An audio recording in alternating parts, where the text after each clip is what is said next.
पुढची बातमी आहे, खासदार ओमराजे निंबाळकर हे शिवसेनेच्या वाटेवर असल्याची चर्चा रंगली आहे। अशातच धाराशिवच्या जिल्हा नियोजन समितीच्या बैठकीत ओमराजे हे महायुतीचेच असल्याचं वक्तव्य परिवहन मंत्री प्रताप सरनाईक यांनी केलं।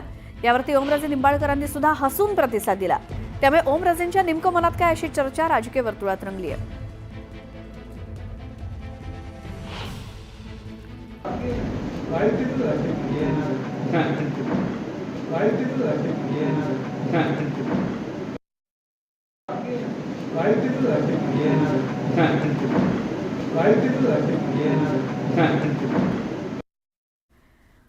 तर बाळासाहेब ठाकरे आणि उद्धव ठाकरेंमुळे मी एक वेळा आमदार आणि 2 वेळा खासदार झालोय। संकटाच्या काळात त्यांची साथ सोडणार नाही असं खासदार ओमराजे निंबाळकरांनी म्हटलंय।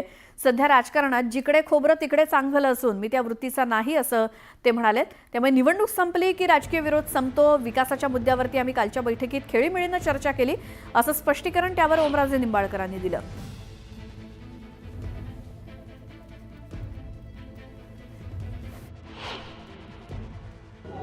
मी कायमस्वरूपी सांगितलं की ह्या ओमराजेला एकदा आमदार आणि 2दा खासदार, हिंदुहृदय सम्राट शिवसेना प्रमुख बाळासाहेब ठाकरे, पक्षप्रमुख उद्धवजी ठाकरे साहेब ह्यांच्यामुळे मी झालेलो आहे। अशा परिस्थितीमध्ये संकटाच्या संघर्षाच्या काळात त्यांना सोडायचं काही कारण नाही। आणि आताचं जे राजकारण चाललंय ती कसं आहे, जिकडं खोबरं तिकडं चांगलं आहे, फक्त नाव जनतेच्या विकासाचं द्यायचं।